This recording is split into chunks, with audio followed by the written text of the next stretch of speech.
YouTube पर कामयाबी ये रातों रात तो नहीं मिलती है ना। लेकिन क्या हो अगर कुछ सही रणनीतियों से इस सफर को थोड़ा नहीं बल्कि बहुत छोटा किया जा सके। आज हम एक ऐसे ही प्रैक्टिकल रोड मैप को समझने वाले हैं जो किसी भी YouTube चैनल को असरदार तरीके से ग्रो करने में मदद कर सकता है। जरा ये सुनिए, ये शब्द एक कामयाब यूट्यूबर के स्ट्रगल को दिखाते हैं। 100,000 सब्सक्राइबर्स तक पहुंचने में 5 साल, ये कोई छोटी बात नहीं है। ये दिखाता है कि ये सफ़र अक्सर गलतियों और नई नई सीख से भरा होता है। पर क्या ये ज़रूरी है कि ये इतना लंबा ही हो? शायद नहीं। सोच कर देखिए, 5 साल की लंबी मेहनत और दूसरी तरफ सिर्फ कुछ महीनों में जबरदस्त प्रोग्रेस। हाँ, ये बिल्कुल हो सकता है अगर कोई सिर्फ हार्डवर्क पर नहीं बल्कि स्मार्ट वर्क और सही फंडामेंटल्स पर ध्यान दे। तो चलिए इस स्ट्रेटेजिक रोड मैप के हर एक कदम को थोड़ा गहराई से समझते हैं। देखते हैं कि ये कैसे किसी भी नए क्रिएटर को YouTube पर अपनी पहचान बनाने में मदद कर सकता है। तो शुरू करते हैं सबसे पहली और सबसे कॉमन प्रॉब्लम से। ज़्यादातर नए क्रिएटर्स जानकारी की कमी से नहीं बल्कि बहुत ज़्यादा जानकारी के बोझ तले दब जाते हैं। इंटरनेट पर तो हर कोई गुरु बना बैठा है और सबकी सलाह एक दूसरे से अलग होती है। नतीजा सिर्फ कन्फ्यूजन और कोई एक्शन नहीं। इसी को कहते हैं एनालिसिस पैरालिसिस, मतलब सोचते ही रहना और कुछ कर ना पाना। ये किसी भी असली प्रोग्रेस को रोक देता है और एक क्रिएटर का सबसे कीमती रिसोर्स, उसका समय, इसी कंफ्यूजन में बर्बाद हो जाता है, जो कि सबसे बड़ी गलतियों में से एक है। तो इस इंफॉर्मेशन ओवरलोड से बचें कैसे? इसका जवाब और ज़्यादा टिप्स खोजने में नहीं है, बल्कि एक बहुत ही सिंपल और बुनियादी अप्रोच में है, अपने कोर आइडिया को खोजना। इसे ऐसे समझिए, 2 सर्कल्स हैं। पहला सर्कल वो है जिसमें वो टॉपिक्स हैं जो आपको बनाने में मज़ा आता है, जिसमें आपका पैशन है, और दूसरा सर्कल वो है जो लोग देखना चाहते हैं, जिसकी मार्केट में डिमांड है। कामयाबी उस मीठी सी जगह पर है जहां ये दोनों सर्कल मिलते हैं। सिर्फ अपनी पसंद का बनाना काफ़ी नहीं है, और सिर्फ जो पॉपुलर है वो बनाने से आप लंबे समय तक टिक नहीं पाएंगे। लेकिन $1 मिलियन का सवाल तो यही है ना, कि मार्केट असल में चाहता क्या है। सिर्फ अंदाजा लगाने के बजाय ये कैसे पता चलेगा कि ऑडियंस असल में क्या देखना चाहती है। अच्छी बात यह है कि इसके कुछ स्मार्ट तरीके हैं। तो मान लीजिए आपको मार्केट की रुचि का अंदाजा हो गया। अब अगला कदम है ऐसा दिलचस्प कंटेंट बनाना जो लोगों को रोके रखे। चलिए देखते हैं कि एक मजबूत कंटेंट स्ट्रैटेजी कैसे बनाई जाती है। यहाँ पर काम आता है यूएसपी, यानी यूनिक सेलिंग पॉइंट। आसान भाषा में आपका चैनल दूसरों से अलग क्यों है। जैसे 2 चैनल कुकिंग सिखा सकते हैं, लेकिन हो सकता है एक चैनल अपने मजाकिया अंदाज के लिए पॉपुलर हो और दूसरा अपनी साइंटिफिक एक्सप्लेनेशन के लिए।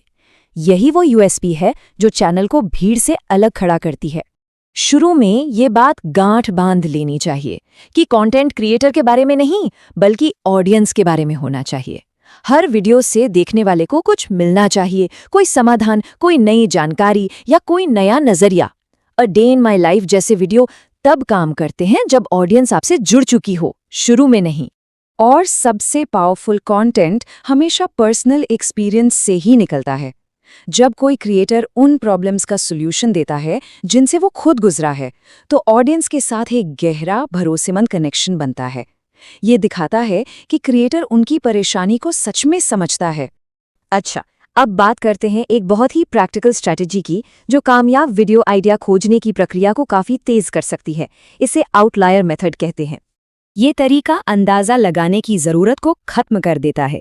करना क्या है, अपनी ही नीश में छोटे चैनलों को देखिए, उनके वो वीडियोस ढूंढिए जिन पर उनके एवरेज व्यूज़ से कहीं ज़्यादा व्यूज़ हैं। ये आउटलायर वीडियोस आपको बताते हैं कि मार्केट में किस टॉपिक की डिमांड है। फिर बस उस आइडिया को लेकर अपना एक बेहतर और अनोखा वीडियो बनाइए। और ये काम इसलिए करता है क्योंकि आप उन चैनलों से सीख रहे हैं जिनकी ऑडियंस साइज आपके जैसी है। बड़े चैनलों की नकल करना अक्सर फेल हो जाता है क्योंकि उनकी एक लॉयल ऑडियंस बन चुकी है जो उनका कुछ भी देखेगी। उनकी कामयाबी को एक नया क्रिएटर कॉपी नहीं कर सकता। चलिए, आइडिया भी मिल गया, लेकिन असली चुनौती तो अब शुरू होती है उस आइडिया को एक असली वीडियो में बदलने की। और सच कहूं तो ज्यादातर लोग यहीं अटक जाते हैं। ये है परफेक्शन का जाल। सही कैमरा, सही बैकग्राउंड, परफेक्ट स्क्रिप्ट, ये सब असल में काम को टालने के बहाने हैं। सच तो ये है कि शुरू करने का सबसे अच्छा समय अभी है। जो भी आपके पास है उसी के साथ देखिए, महंगे इक्विपमेंट्स पर पैसा खर्च करने की कोई जरूरत नहीं है। आजकल के स्मार्टफोन का कैमरा बहुत अच्छा है। लेकिन हाँ, एक सबसे जरूरी इन्वेस्टमेंट है अच्छा माइक, क्योंकि खराब ऑडियो क्वालिटी ऑडियंस को किसी भी और चीज से ज्यादा तेजी से भगा देती है। और अगर समय की कमी है, खासकर जो लोग अपनी नौकरी के साथ साथ एक चैनल बना रहे हैं, उनके लिए एडिटिंग जैसे काम आउटसोर्स करना एक बहुत ही स्मार्ट मूव हो सकता है। इससे मोमेंटम बना रहता है और बर्नआउट से बचा जा सकता है।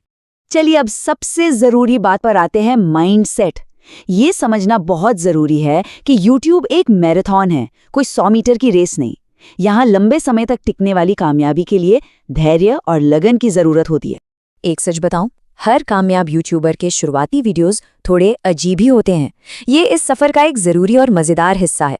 सुधार सिर्फ और सिर्फ काम करने से ही आता है, सोचने से नहीं। तो उस शुरुआती हिचकिचाहट को अपनाना ही होगा। जरा ये असली उदाहरण देखिए। एक बहुत ही काम का और अच्छी तरह से बनाया गया वीडियो, 1 साल बाद उस पर व्यूज थे सिर्फ 1000। ये किसी को भी निराश कर सकता है। लेकिन कहानी यहाँ खत्म नहीं होती। आज उसी वीडियो पर 1.5 लाख से ज्यादा व्यूज है। ये क्या दिखाता है? ये दिखाता है कि अच्छे और उपयोगी कंटेंट की उम्र लंबी होती है। हो सकता है वो तुरंत वायरल ना हो, लेकिन समय के साथ वो अपनी ऑडियंस तक पहुंच ही जाता है। तो आखिर में बस एक सवाल सोचना है। अगर परफेक्शन का डर और धीमी ग्रोथ की चिंता को मन से निकाल दिया जाए, तो वो कौन सा कीमती ज्ञान है जिसे कोई दुनिया के साथ साझा करना चाहेगा? इस सवाल का जवाब ही कामयाबी की पहली सीढ़ी है।